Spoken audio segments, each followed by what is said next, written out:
Eu saúdo a todos os irmãos e irmãs com a graça e a paz do nosso Senhor Jesus Cristo. Obrigado, irmão. Para mim é uma honra, é um prazer. Me sinto muito pequeno, né? Bem mais pequeno do que eu sou, na verdade, por ter essa honra de ser convidado numa data tão importante para esta igreja. Então eu só tenho que agradecer aos irmãos, agradecer ao nosso Deus por essa grande oportunidade que Ele dá de trazer a sua palavra aos irmãos. Eu peço aos irmãos que abram a palavra de Deus na carta do apóstolo Paulo aos Efésios, capítulo de número 1. Nós iremos fazer a leitura do versículo de número 1 até o versículo de número 14, mas iremos nos concentrar na primeira parte desta sessão, que vai do capítulo 1, verso 1 ao verso de número 6. Mas por uma questão de contexto, nós iremos fazer a leitura de toda a sessão, versículo de número 1 até o versículo de número 14.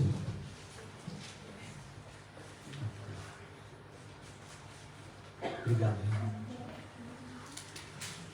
Ouçamos a leitura com atenção. Efésios, capítulo 1, iremos ler do verso 1 ao verso 14. Paulo, apóstolo de Cristo Jesus, por vontade de Deus, aos irmãos que vivem em Éfeso e fiéis em Cristo Jesus, graça a vós outros e paz da parte de Deus nosso Pai e do Senhor Jesus Cristo. Bendito o Deus e Pai de nosso Senhor Jesus Cristo, que nos tem abençoado com toda sorte de bênção espiritual nas regiões celestiais em Cristo, assim como nos escolheu nele antes da fundação do mundo, para sermos santos e irrepreensíveis perante ele, e em amor nos predestinou para ele, para a adoção de filhos por meio de Jesus Cristo, segundo o beneplácito de sua vontade, para louvor da glória de sua graça, que ele nos concedeu gratuitamente no amado, no qual temos a redenção pelo seu sangue, a remissão dos pecados segundo a riqueza da sua graça, que Deus derramou abundantemente sobre nós em toda sabedoria e prudência, desvendando-nos o mistério da sua vontade, segundo o beneplácito que propusera em Cristo, de fazer convergir nele, na dispensação da plenitude dos tempos, todas as coisas, tanto as do céu como as da terra, nele digo, no qual fomos também feitos herança, predestinados segundo o propósito daquele que faz todas as coisas, conforme o conselho da sua vontade, a fim de sermos, para louvor da sua glória, nós, os que de antemão esperamos em Cristo, em quem também vós, depois que ouvistes a palavra da verdade, o evangelho da vossa salvação, tendo nele também crido, fostes selados com o Santo Espírito da promessa, o qual é o penhor da nossa herança, até o resgate da sua propriedade, em louvor da sua glória. Amém. Nós iremos orar nesse instante, suplicando a Deus a iluminação do seu Espírito, para que possamos compreender a sua palavra aqui lida. Oremos, portanto. Senhor nosso Deus, nós te damos graças, Senhor, pela liberdade que temos de poder ler a tua palavra, de poder proclamar a tua palavra, e porque esta igreja, há mais de 70 anos, Senhor, tem proclamado o teu santo evangelho, o evangelho eterno do Cordeiro que foi morto antes da fundação do mundo. Nós te damos graças, Senhor, porque neste país nós temos sido abençoados com tua palavra, e também suplicamos, Senhor, que de fato, esta igreja em especial seja luz aqui no meio destas trevas que nos circundam, Senhor, e que o Teu Evangelho alcance os corações. Nesse instante, suplicamos que o Teu Espírito ilumine a nossa mente, o nosso coração, para que possamos compreender e apreender a Tua Palavra e aplicá-la em nossa vida, sabendo que Tu és o Senhor da igreja, o Senhor Todo-Poderoso, o soberano Senhor, que tem abençoado o Teu povo com toda a sorte de bênção espiritual nas regiões celestes, Senhor. Suplicamos que o Senhor edifique o Teu povo. Para a Tua própria glória, nós oramos em nome de Jesus. Amém. Amém. Irmãos, a carta de Paulo aos Efésios é considerada pelos estudiosos uma das cartas mais importantes, juntamente com Romanos e Gálatas. E é classificada ao lado de Filipenses, Colossenses e Filemon no grupo das cartas da prisão, visto que ele escreveu a carta aos Efésios quando do seu primeiro aprisionamento em Roma. O próprio apóstolo faz a descrição deste episódio na própria carta aos Efésios, no capítulo 3, versículo 1, quando ele diz: por esta causa eu, Paulo, sou o prisioneiro de Cristo Jesus, por amor de vós, gentios. Da mesma forma, no versículo 1 do capítulo de número 4 desta carta, quando ele diz: rogo-vos, pois, o prisioneiro no Senhor, que andeis de modo digno da vocação a que fostes chamados. E por último, no versículo de número 20 do capítulo de número 6, quando ele diz: pelo qual sou embaixador em cadeias, para que em Cristo eu seja ousado para falar como me cumpre fazê-lo. A epístola foi dirigida aos crentes que residiam na província da qual Éfeso era a principal cidade. Em virtude de que nos manuscritos mais antigos não se encontra o nome da igreja destinatária, e sim um espaço em branco onde se poderia escrever o nome do destinatário, alguns estudiosos consideram a carta aos Efésios como uma carta circular, ou seja, não direcionada especificamente ou somente à igreja de Éfeso, mas uma carta dirigida a um número maior de localidades, ou seja, às congregações da Ásia ou da Ásia proconsular, que tinha um número menor de igrejas naquele local. Considerando esse entendimento como um entendimento correto, alguns acreditam que esta carta tenha sido escrita à igreja de Laodiceia. Os irmãos podem conferir em Colossenses 4,16 que de fato havia uma carta escrita pelo apóstolo à igreja de Laodiceia. O texto de Colossenses 4,16, que os irmãos podem acompanhar, diz o seguinte: e uma vez lida esta epístola perante vós, providenciai para que seja também lida na igreja dos laodicenses, e a dos de Laodiceia, lede-a igualmente perante vós. Então, com base nessa passagem, alguns estudiosos entendem que esta carta também havia sido dirigida à igreja de Laodiceia. O apóstolo Paulo, ao escrever esta carta aos Efésios, ele tinha alguns objetivos. Pelo menos um dos alguns objetivos de Paulo, ao escrever esta carta, parece ser evidente nessa primeira seção do capítulo 1, a qual acabamos de ler. Pois ele descreve, nos versículos lidos, a igreja como concebida por Deus, desde toda a eternidade, implantada na história por meio de Cristo, pela operação do Espírito Santo e pelas mãos dos apóstolos e profetas.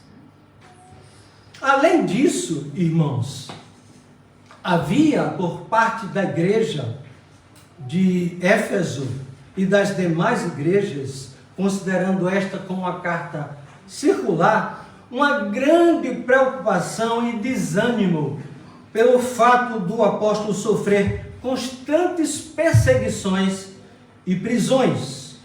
No versículo de número 13 desta carta, que os irmãos também podem acompanhar e conferir, o apóstolo diz o seguinte: portanto vos peço que não desfaleçais nas minhas tribulações por vós, pois nisso está a vossa glória. Na visão do apóstolo, inclusivamente a sua própria prisão e as tribulações às quais ele passava, era motivo de glória, era motivo de regozijo para a igreja de Cristo, porque até mesmo nas prisões o evangelho era ali anunciado. Talvez, portanto, tenha sido essa a motivação para o apóstolo falar da igreja como a igreja vitoriosa, mesmo em meio às tribulações, a perseguições, ao aprisionamento dos apóstolos e ao sofrimento de muitos cristãos. A carta aos Efésios, os irmãos podem perceber, ela está dividida em termos gerais em duas grandes partes. Do versículo 1, ou melhor, do capítulo 1 até o capítulo de número 3, o apóstolo Paulo vai dar o fundamento teológico, ou em outras palavras, a parte teórica da carta, do capítulo 1 ao capítulo 3. Do capítulo 4 ao capítulo 6, o apóstolo Paulo vai fazer a aplicação daquilo que ele acabara de mencionar entre o capítulo 1 e o capítulo 3. São aplicações práticas da teologia ensinada e proferida e escrita pelo apóstolo, ou seja, os deveres da igreja, em resposta àquilo que Deus fez soberanamente em favor dela. A primeira divisão da carta, em termos gerais, portanto, subdivide-se da seguinte forma: do verso 1 ao verso 2, o apóstolo nos faz uma saudação, dos versos 3 a 14, as bênçãos de Deus sobre a igreja, e dos versos 15 a 23, ele faz uma oração por iluminação, para que Deus aplique de fato, dando entendimento àquela igreja a respeito de tudo o que ele acabara de falar.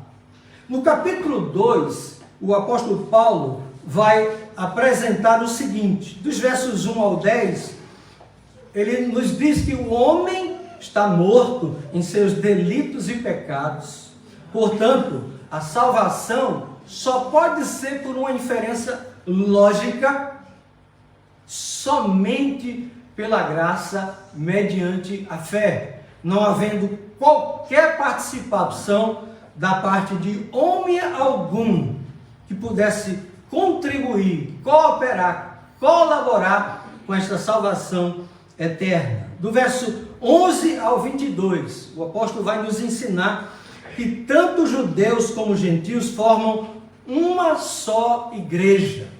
Não são duas igrejas, mas uma única igreja.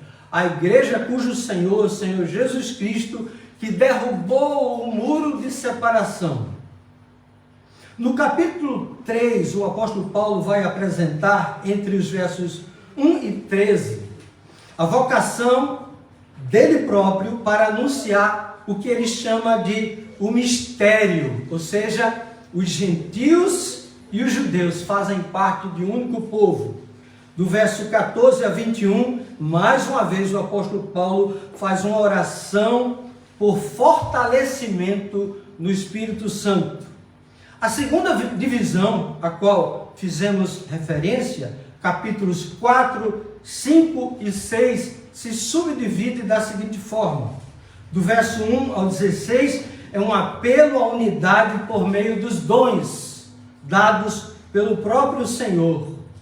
Dos versos 17, do capítulo 4 ao verso 21, do capítulo 5, ele faz uma exortação a que os crentes vivam uma vida santa.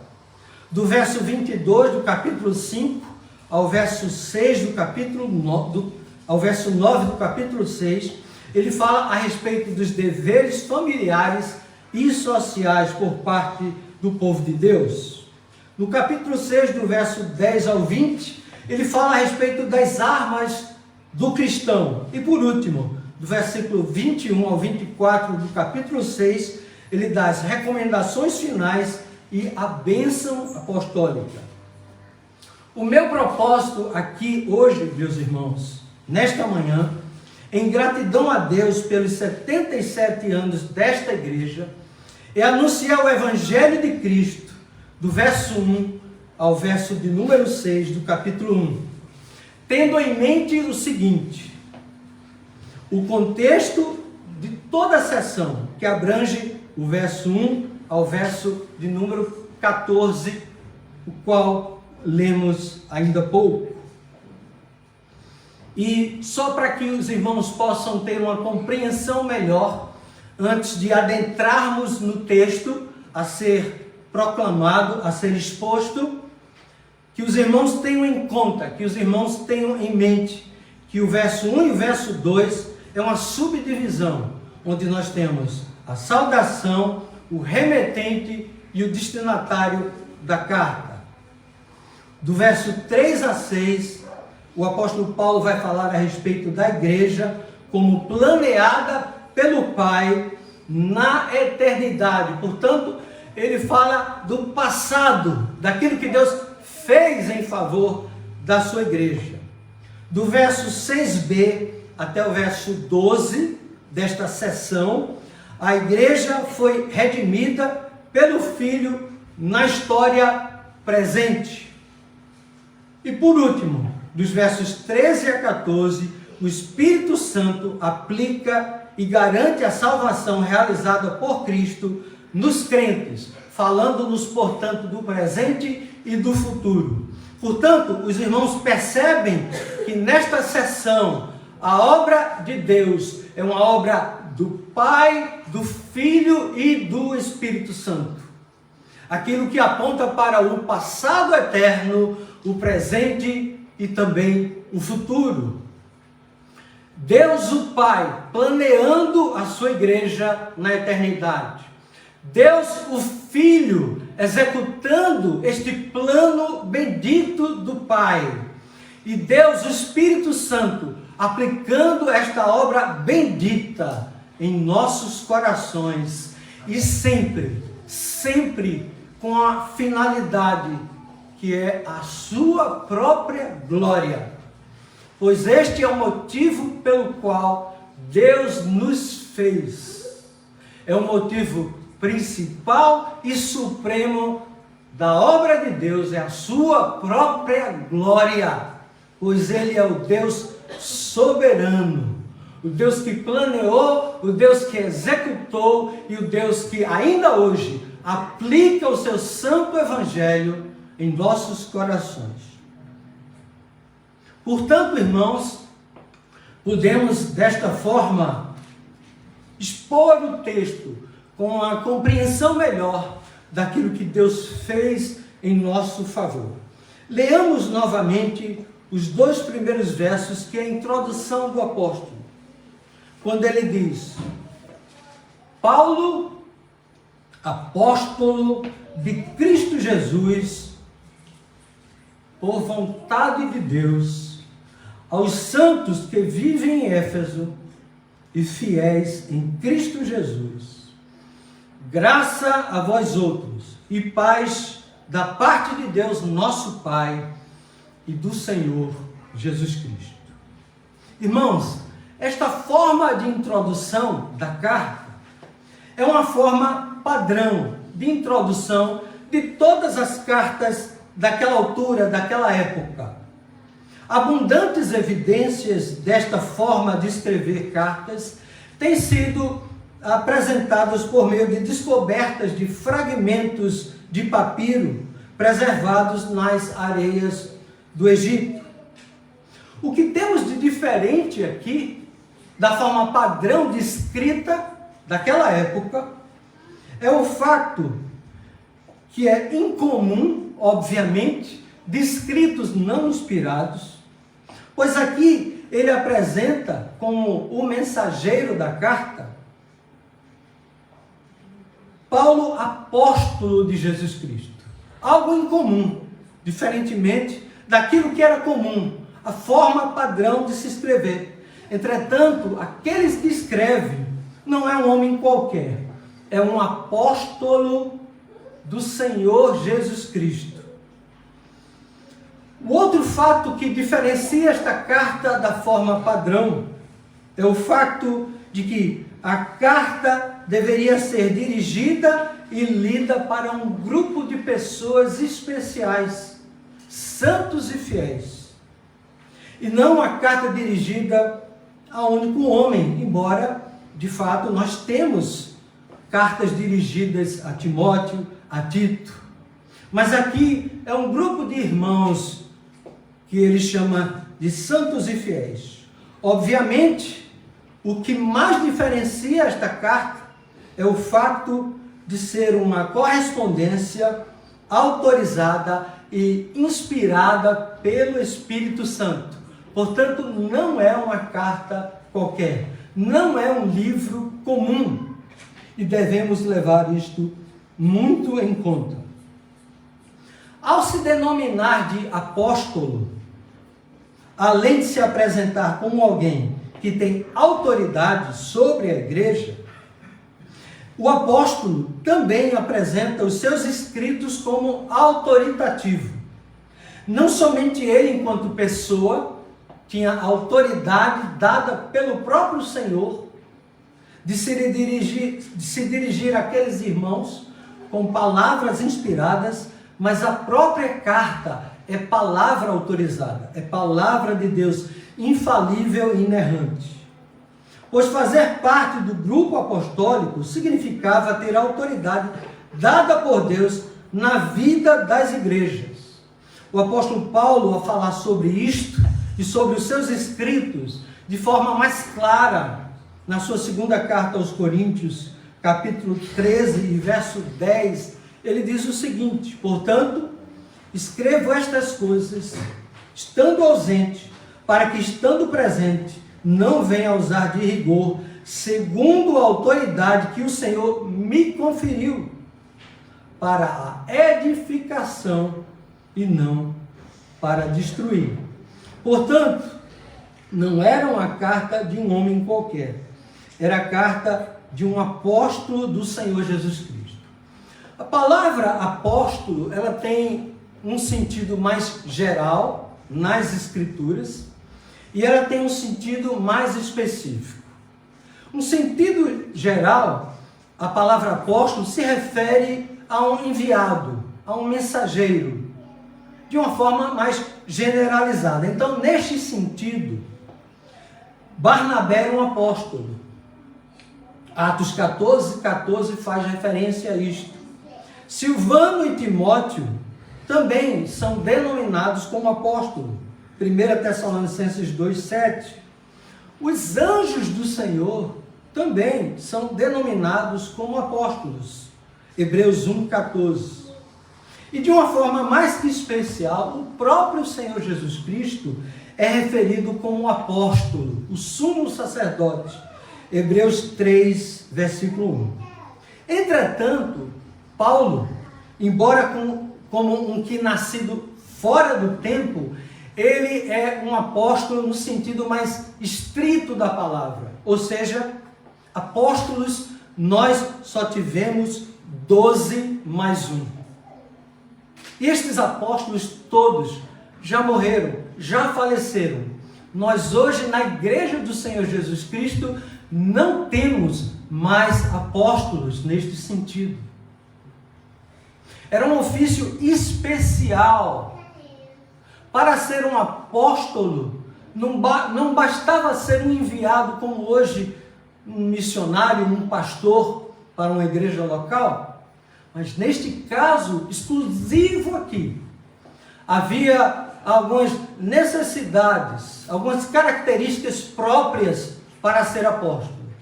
Infelizmente hoje, tantos quantos não se autodenominam apóstolos e que dizem que se sentam à mesa com o próprio Jesus Cristo, que fazem a barba na presença de Jesus Cristo ao seu lado e que recebem revelações diretas do Espírito Santo e normalmente contrárias à própria palavra. E se não são contrárias, para que novas revelações? Se não é contrária, é aquilo que temos na Escritura Sagrada. Portanto, não faz qualquer sentido. Apóstolo, somente os 12 e mais o apóstolo Paulo, compondo assim o grupo apostólico. Ainda me demorando nesse aspecto, porque julgo importante para a igreja de hoje, para ser um apóstolo, no sentido mais estrito da palavra e não no seu sentido geral, este deveria ser necessariamente escolhido diretamente por Cristo. E é isso que nós podemos perceber, os irmãos podem acompanhar em Atos capítulo 1, versículo de número 2, quando diz o seguinte: o Lucas se referindo e dirigindo-se com o seu livro de Atos dos Apóstolos aos irmãos, quando ele diz: até o dia em que, depois de haver dado mandamentos, se referindo a Jesus Cristo, por intermédio do Espírito Santo, aos apóstolos que escolheram, foi elevado às alturas. Portanto, para ser apóstolo, necessariamente deveria ser escolhido diretamente pelo próprio Senhor Jesus Cristo. E Paulo era um desses, veremos mais adiante. A referência de Atos ainda, no capítulo 1, versículo 21 a 25, Matias, que ocupou o lugar de Judas, na descrição... Obrigado, irmão.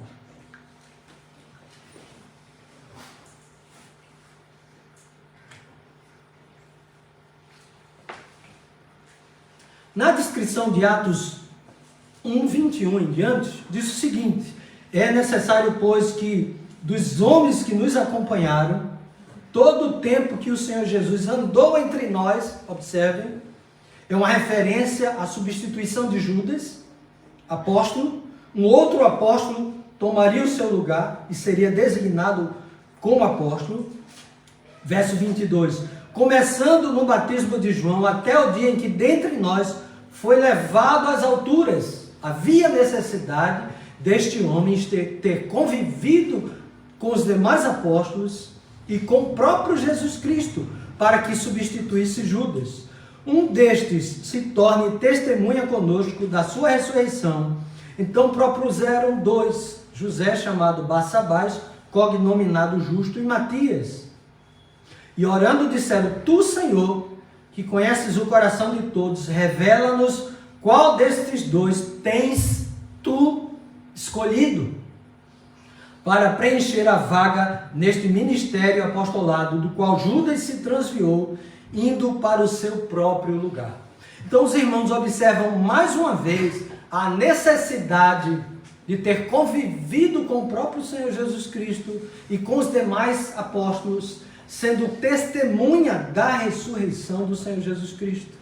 Portanto, como é que pode existir hoje apóstolos, visto que Jesus já não está mais entre nós em corpo, em carne? Quem destes pode dizer que foi testemunha da ressurreição do Senhor Jesus Cristo, senão aqueles que ele escolhera a dedo? Paulo, de fato, cumpre este requisito. Ele foi chamado diretamente pelo Senhor, conforme o registro de Atos, capítulo 9, versículo 15. Mas o Senhor lhe disse: vai, porque este é para mim um instrumento escolhido para levar meu nome perante os gentios e reis, bem como perante os filhos de Israel. O Senhor Jesus Cristo diz de forma clara que o apóstolo Paulo havia sido escolhido como instrumento dele. Um outro requisito necessário para ser apóstolo, ele teria que ver Jesus Cristo. E o apóstolo Paulo faz referência disto na primeira carta aos Coríntios, capítulo 9, verso 1, quando ele diz: não sou eu porventura livre, diz o apóstolo Paulo, não sou apóstolo, não vi Jesus, nosso Senhor. Portanto, de fato, ele poderia se denominar apóstolo, ele foi escolhido pelo próprio Jesus, ele viu o próprio Jesus como que um nascido fora do tempo. Ele esteve 3 anos como um aprendiz exilado e recebeu revelações do próprio Senhor. Rapidamente, irmãos, em Gálatas 1,15 em diante: quando, porém, ao que me separou antes de eu nascer e me chamou pela sua graça, aprove revelar seu Filho em mim, para que eu pregasse entre os gentios sem detença, não consultei carne e sangue, nem subi a Jerusalém para os que já eram apóstolos antes de mim, mas parti para as regiões da Arábia e voltei outra vez para Damasco. Decorridos 3 anos, então subi a Jerusalém para avistar-me com Cefas e permaneci com ele 15 dias, diz o apóstolo. Portanto, ele passou 3 anos no exílio, certamente aprendendo com a palavra do Senhor e tendo sido instruído pelo próprio Senhor. Na sua segunda carta aos Coríntios, nós também temos referências relativas a isto. Se é necessário que me glorie, segundo aos Coríntios 12, 1, ainda que não convém, passarei as visões e revelações do Senhor. E ele passa então a revelar aquilo que ele acabara de ter do próprio Senhor, e que ele diz no final, no verso 4, que foi arrebatado ao paraíso, ouviu palavras inefáveis, as quais não é lícito ao homem referir. Portanto, irmãos, era de fato um homem especial. Ele de fato era autoridade do Senhor. Portanto, ele poderia falar palavras inspiradas pelo Senhor. Eu fiz questão de me deter de forma exclusiva no início desta carta, quando ele faz referência ao seu apostolado, em virtude da grande confusão na qual vivemos nos dias de hoje, de pessoas que se dizem autoridade, e na maioria das vezes falam asneiras e coisas que não correspondem ao ensino da palavra de Deus. Por isso me deti, e sei que me deti de forma um pouco mais delongada, nesse aspecto da sua introdução. Paulo, apóstolo de Jesus Cristo.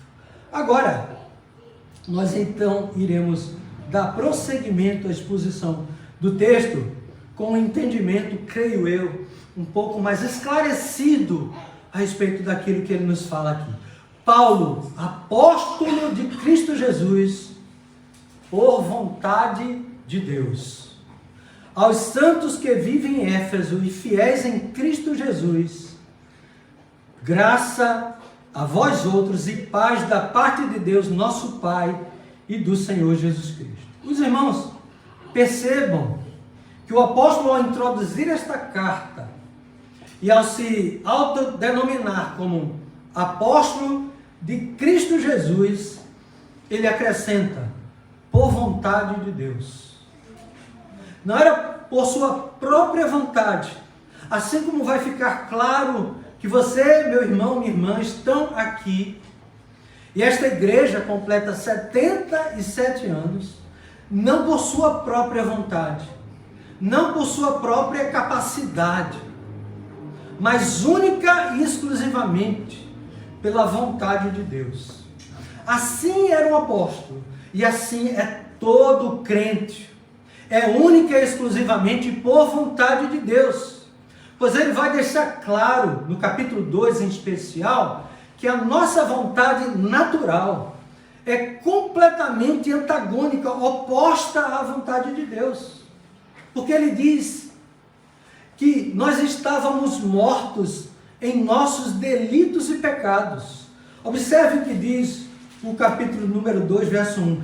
Ele vos deu vida, diz o apóstolo, estando vós mortos em vossos delitos e pecados, nos quais andastes outrora, segundo o curso deste mundo, segundo o príncipe da potestade do ar, do espírito que agora atua nos filhos da desobediência, entre os quais também todos nós andamos outrora, segundo as inclinações da nossa carne, fazendo a vontade da carne e dos pensamentos. E éramos, por natureza, filhos da ira, como também os demais. Observe, portanto, o nosso estado. Observe, portanto, a nossa vontade natural. Observe, portanto, a nossa natureza. Nós nascemos corruptos, inclinados naturalmente a toda sorte de mal. E os pais que têm filhos miúdos, ainda muito pequenos, já conseguem perceber esta inclinação natural da desobediência, da rebeldia, da ingratidão, do querer ter um domínio.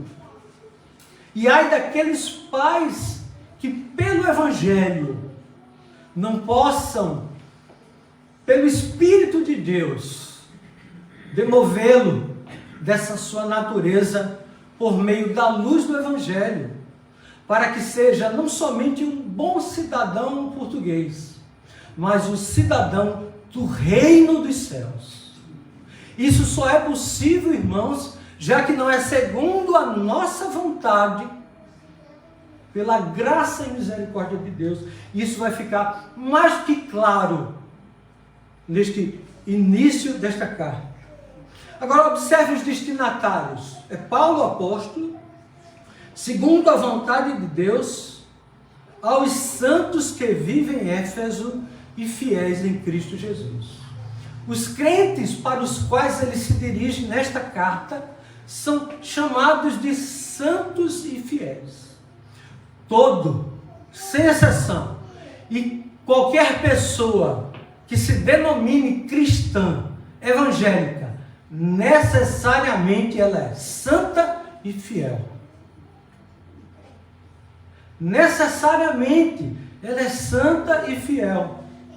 Não há mínima possibilidade, se nós não formos santos e fiéis, de sermos chamados de cristãos, de sermos chamados de filhos de Deus. Não basta fazer parte da membresia de uma igreja evangélica. Não basta ter sido batizado nas águas. Não basta frequentar a igreja há 77 anos. Necessariamente o que caracteriza um crente em Jesus Cristo é ele ser santo e fiel. Ou seja, e ser de fato crente. E ser alguém que é fiel ao seu Senhor acima de tudo. É santo e fiel. Portanto, nós podemos ter uma igreja cheia. Nós podemos fazer parte efetivamente da membresia de uma igreja. Nós podemos ter sido batizados. Nós podemos participar da ceia do Senhor. Mas se nós não formos santos e fiéis, nós podemos ter o tempo que for de igreja. Jamais alcançaremos a glória. Jamais. Porque a igreja do Senhor Jesus Cristo, ela é santa e fiel. E a sua forma padrão de se dirigir a esta igreja, isto só se aplica aos santos e fiéis, ele nos diz no verso de número 2. Graça a vós outros. A vós outros quem? Aos santos e fiéis. Portanto, esta bênção é uma bênção exclusiva.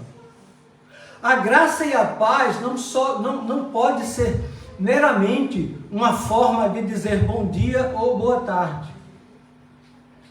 Porque isso nós podemos dizer a toda e qualquer criatura, mas somente aos santos e fiéis, nós podemos dizer: graça a vós outros e paz da parte de Deus, nosso Pai, e do Senhor Jesus Cristo. Por que nosso Pai?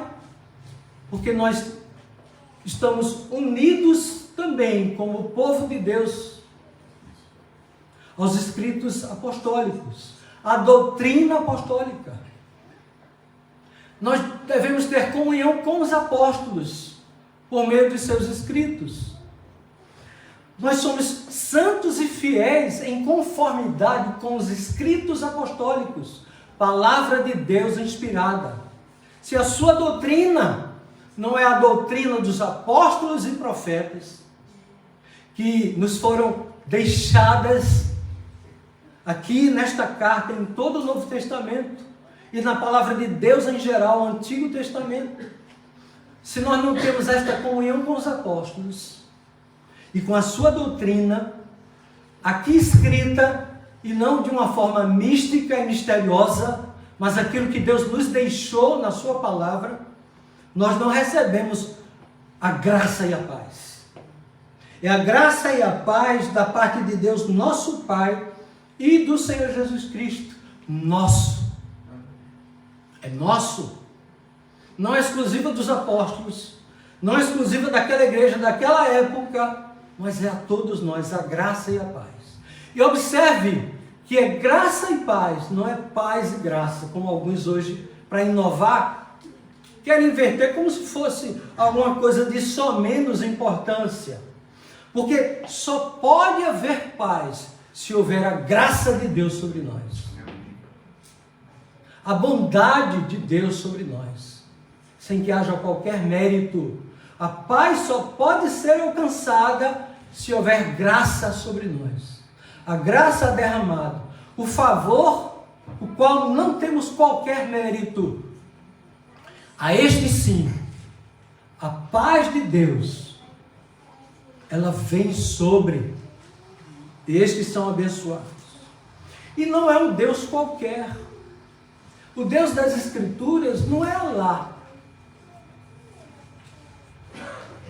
O Deus das Escrituras não é o Deus que toda e qualquer pessoa pronuncia: ai meu Deus, valha-me Deus, e tantas outras coisas em vão. É o Deus Pai do Senhor Jesus Cristo, que é também o nosso Pai. De forma diferente, nós fomos adotados. Jesus Cristo é o Filho eterno, é o Deus unigênito. Mas neste sentido, nós somos, no sentido humano, se falar, nós somos irmãos do Senhor. Mas o detalhe importante é que o nosso Deus é o Pai do Senhor Jesus Cristo, portanto não pode ser outro Deus. O Deus que anunciamos é o Deus Pai do Senhor Jesus Cristo. Se não for o Pai do Senhor Jesus Cristo, não é o Deus das Escrituras Sagradas. Não é o Deus daquele que morreu em nosso lugar, em nosso favor. É um outro Deus. Certamente um falso Deus, mas não o Deus único e verdadeiro. E para não me demorar demais, irmãos, e tornar enfadonhas as palavras, nós vamos dar prosseguimento com aquilo que é decorrente de tudo isto. Observe o verso 3. O apóstolo Paulo não tem outra palavra para se expressar. Ele não encontrou outra palavra para poder se dirigir aos irmãos falando em gratidão daquele que fez tudo em nosso favor, daquele que nos abençoa com a sua graça e com a sua paz. Ele chama esse Deus, Pai do Senhor Jesus Cristo, de bendito. Pois de fato, o que é que nós podemos oferecer ao nosso Deus? que Ele possa aceitar, senão bendizer o seu nome, como que uma devolução daquilo que Ele fez em nosso favor, se não expressarmos nossa gratidão e nosso louvor a Ele. É por isso que se diz, o apóstolo Paulo, de forma inspirada, e como que numa sentada só, esses versos de 3 a 14, é sem respiração. Ele está aqui no momento de êxtase, no sentido bíblico da palavra, de euforia ao escrever estas palavras, do verso 3 ao verso 14, não tem uma interrupção. É uma sequência de palavras de louvor, uma doxologia, bendizendo o nome de Deus por tudo que Ele é, por tudo que Ele fez em nosso favor. Bendito mais uma vez o Deus e Pai de nosso Senhor Jesus Cristo, que nos abençoou, se referindo àquilo do passado, e que continua a nos abençoar. Por isso que na minha versão que nos tem abençoado com toda a sorte de bênção espiritual nas regiões celestiais em Cristo Jesus. Essa expressão em Cristo significa unido a Cristo, em comunhão com Cristo. Nada do cristão pode ser desconectado com o Senhor Jesus Cristo. É por isso que Ele disse, sem mim, e nós fizemos referência a esse texto hoje, nada podeis fazer. Absolutamente nada. É somente em Cristo, em comunhão com Ele, em união com Ele, que nós podemos dizer o que o apóstolo diz aqui. E que nós podemos dizer, somos servos do Senhor, somos crentes. É na nossa união com o Senhor Jesus Cristo. Por mais de 100 vezes o apóstolo Paulo vai repetir esta expressão, em Cristo, no amado, nele. Sempre. Isso aqui é fundamental, é a essência do Evangelho. Não existe Evangelho sem Jesus Cristo. Não existem boas novas, a não ser em Cristo Jesus, nosso Senhor, o Rei dos Reis, o Senhor dos Senhores. As boas novas são nele. É por isso que essa igreja tem proclamado o Evangelho, as boas novas de salvação, ou seja, Jesus Cristo. É sempre nele. E o apóstolo Paulo bendiz o plano de Deus eterno em Jesus Cristo. Bendito o Deus e Pai de nosso Senhor Jesus Cristo, que nos tem abençoado com toda a sorte de bênção espiritual nas regiões celestiais. Antes de existirmos, antes de sermos, antes de nascermos, antes de fazermos algo de bom ou de mal, Deus em Cristo na eternidade já nos escolheu antes da fundação do mundo. É o que diz aqui, meus irmãos. E é por isso que ele bendiz o nome de Deus. E como vai ficando cada vez mais claro, no verso seguinte, assim como nos escolheu nele, antes da fundação do mundo. Antes da fundação do mundo. Observe o que diz o versículo 11 de Romanos. Abram, por favor.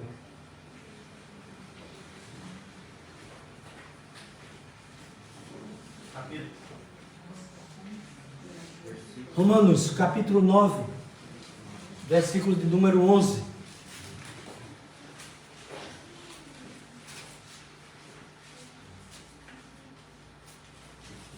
Falando de Jacó e Esaú, o apóstolo diz, e ainda não eram os gêmeos nascidos, ou seja, não existiam, nem tinham praticado o bem ou o mal, não tinham feito absolutamente nada, nem de bom, nem de mal, pois não existiam, para que o propósito de Deus, quanto à eleição, prevalecesse não por obras, mas por aquele que chama. O texto é muito claro, irmão. É a isto que o apóstolo Paulo faz referência. Quando ele diz, assim como nos escolheu nele antes da fundação do mundo, mas com um propósito, para sermos santos e irrepreensíveis. A santidade e a irrepreensibilidade é algo planeado pelo Pai antes da fundação do mundo. Nas regiões celestiais, em virtude de Cristo Jesus, em Cristo Jesus. Não em Evandro, não em Heraldo, não em quem quer que seja, pastor A, pastor B, apóstolo tal, superapóstolo, sobreapóstolo. Mas em Cristo Jesus Ele nos escolheu. Ele nos escolheu no seu Filho, o cabeça federal, o Senhor dos senhores, o Rei dos reis. Assim como nos escolheu nele. O apóstolo está a descrever a bênção, a variedade de bênçãos recebidas. Uma delas, a eleição. É uma bênção de Deus. E ele bendiz a Deus por isso. Ele não questiona Deus. Ele não se revolta com Deus em virtude de sua vontade prevalecer, de sua sabedoria. Aliás, no capítulo 9 de Romanos, ele vai dizer, quem somos nós para questionarmos a Deus? Logo, ele tem misericórdia de quem quer, e tem compaixão de quem lhe apraz, pois ele é Deus. Às vezes, nós queremos fazer o papel de Deus, e às vezes nos queixamos. Mas observe, quem são seus pais? Foi uma escolha sua? Você escolheu quem queria como pai? Certamente meus filhos não, porque senão eles não teriam me escolhido, com certeza. Onde você nasceu? No Brasil, Angola, Moçambique, Portugal, Hungria? Foi escolha sua? Seus parentes? Vocês que escolheram? O que dizer então de uma escolha realizada na eternidade? Qual a sua participação? Absolutamente nenhuma. Assim como nos escolheu nele, mais uma vez, em Cristo, antes da fundação do mundo, com um propósito, para sermos santos e irrepreensíveis. Isto já foi decretado por Deus na eternidade. Portanto, se você não é santo e irrepreensível perante Ele, não perfeito. Perfeito aqui, só o pastor Evandro.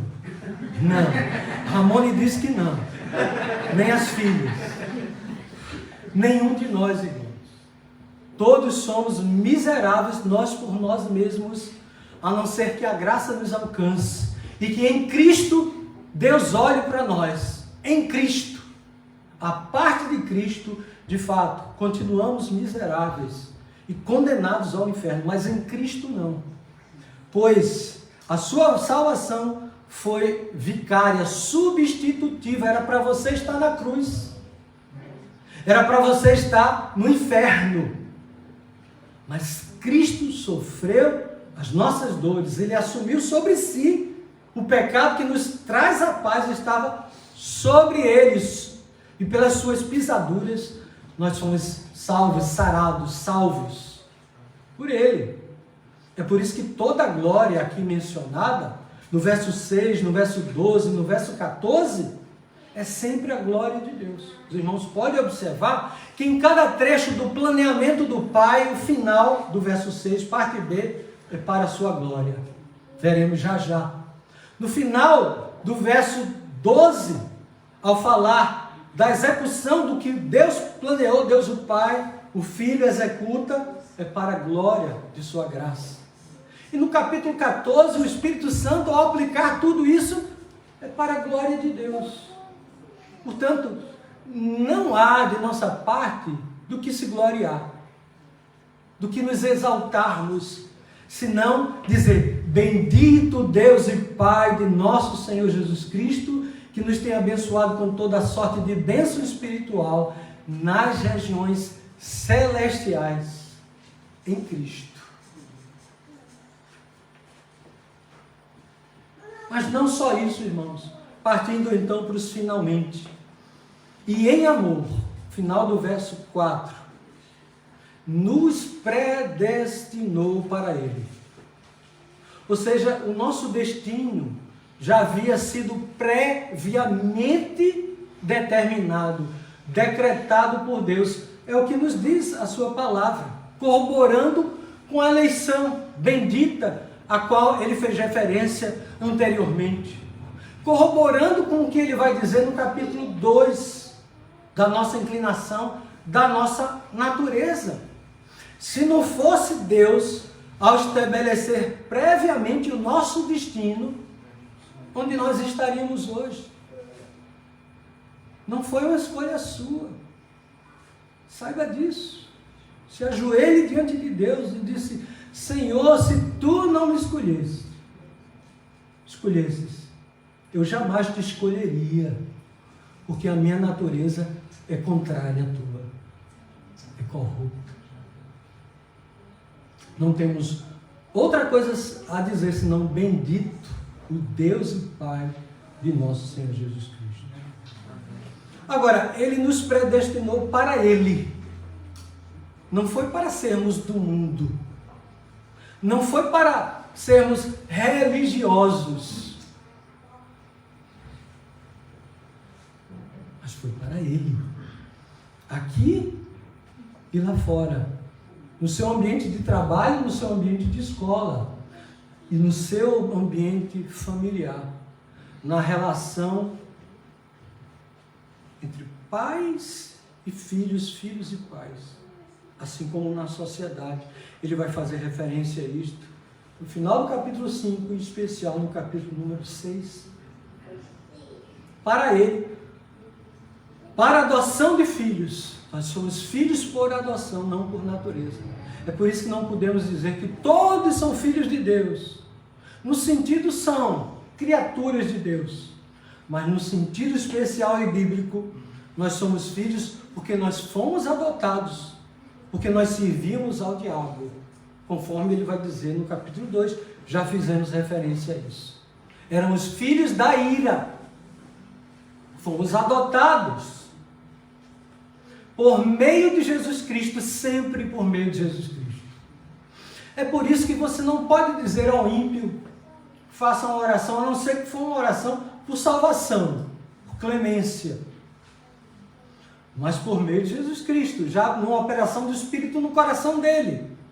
Mas o ímpio, a oração do ímpio é uma abominação para Deus. Porque Deus só aceita uma oração por meio de Jesus Cristo. Todas as bênçãos são por meio do Senhor Jesus Cristo. Ele é o único mediador entre Deus e os homens, em todo sentido. É por isso que é tudo nele. Segundo o bom prazer da sua vontade, é que nós nos tornamos filhos de Deus. E não pela sua vontade natural. Agora, por último, irmãos, versículo de número 6, como já fiz referência. O fim supremo e principal do homem é glorificar a Deus e gozá-lo no sentido de satisfazer-se nele para sempre. Foi para isso que Deus lhe fez, para a sua glória, para o seu louvor, e não para a nossa glória e o nosso louvor, para louvor da glória de sua graça. Agora observe a redundância aqui, a ênfase que o apóstolo Paulo dá, para o louvor da glória de sua graça. Que nós sabemos, graça é algo que nós não temos qualquer mérito, é algo que é dado livremente pelo próprio Deus, não em correspondência ao que somos, mas em correspondência ao que Ele é. Isto é que é graça. para louvor da glória de sua graça, que Ele nos concedeu. Olha, se a graça é uma concessão, é algo que é dado a nós. Mas o apóstolo ele quer deixar na sua mente e no seu coração que todo louvor, toda glória só pode ser dada a Deus, não a qualquer dos homens, por melhor que seja. Que Ele nos concedeu gratuitamente. Então observe, graça que concedeu gratuitamente. Como é que você pode achar que você tem uma participação, mínima que seja, de 0,0001% na sua salvação, na obra de redenção, na obra de filiação, na sua escolha? Se é graça concedida gratuitamente. E por fim, irmãos, no amado, em Cristo, em nosso Senhor. É sempre, sempre, sempre no amado. Nós somos amados no amado, porque Ele nos amou primeiro. Então, tudo volta para Deus, para o seu louvor. É por isso que na nossa liturgia, eu já me incluo aqui, com liberdade, tudo é feito, os cânticos, com muito cuidado, especialmente nos nossos dias, as orações, a leitura da palavra e a pregação da palavra, a ceia, o batismo, tudo, os dízimos, as ofertas, é para o louvor da glória de Deus. Tudo, absolutamente tudo. Portanto, devemos ter esta consciência, como igreja do Senhor Jesus Cristo, igreja que, como o nosso irmão pastor já fez referência, ela não tem 77 anos, ela não tem 2000 anos. É a igreja concebida na eternidade. É um número indizível, pois eterno. Nós não somos novidade na igreja de Cristo, mas nós fazemos parte do corpo de Cristo. Aquele que o próprio Senhor já planeou, estabeleceu na eternidade para a sua glória.